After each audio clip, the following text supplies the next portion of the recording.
ஒருத்தருடைய வீடு பார்த்தீங்கன்னா மொத்தமாகவே ஒரு ஹாலு ஒரு கிச்சன் தான் இருக்கும். அப்போ அவர் வாழவே கூடாதா?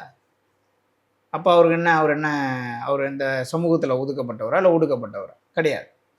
ஒருத்தர் வீட்டில் வந்து பார்த்தீங்கன்னா ஒரே ஒரு ஹாலில் ஒரு குடும்பமே வாழும். ஹால்லே தடுத்துருப்பாங்க கிச்சனை.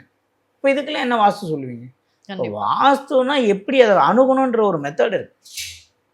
இப்போ எல்லாருமே இப்போ சரி சொன்ன மாதிரியே எல்லா இடத்துலையும் பெட்ரூம் போட்டோம், 4 பெட்ரூம் போட்டோம், நல்லா சூப்பராக வீடு கட்டிட்டோம். அந்த வீட்டில் நிறைய பிரச்சனைகளை நீங்கள் பார்க்க முடியும். கடன்களை பார்க்க முடியும், டிவோர்ஸ் பிரச்சனையை பார்க்க முடியும். அப்போ இந்த வாஸ்து எப்படி வேலை செய்கிறது என்பதை நீங்கள் புரிஞ்சுக்கணும். நீங்கள் வாஸ்து அதாவது நான் அடிக்கடிக்கு இந்த வீடியோவில் சொல்லுவேன், செவ்வாய் தோஷம் அப்படின்ற போது, செவ்வாய் தோஷம் அப்படின்னாலே என்னன்னு நீங்கள் தெரிஞ்சுக்கிறத விட முதல்ல தோஷம்னா என்னன்னு தெரிஞ்சுக்கணும். கண்டிப்பாக தெரிஞ்சுக்கிட்டேன்னா செவ்வாய் தோஷம்னா என்னன்னு உங்களுக்கு புரிஞ்சிடும்.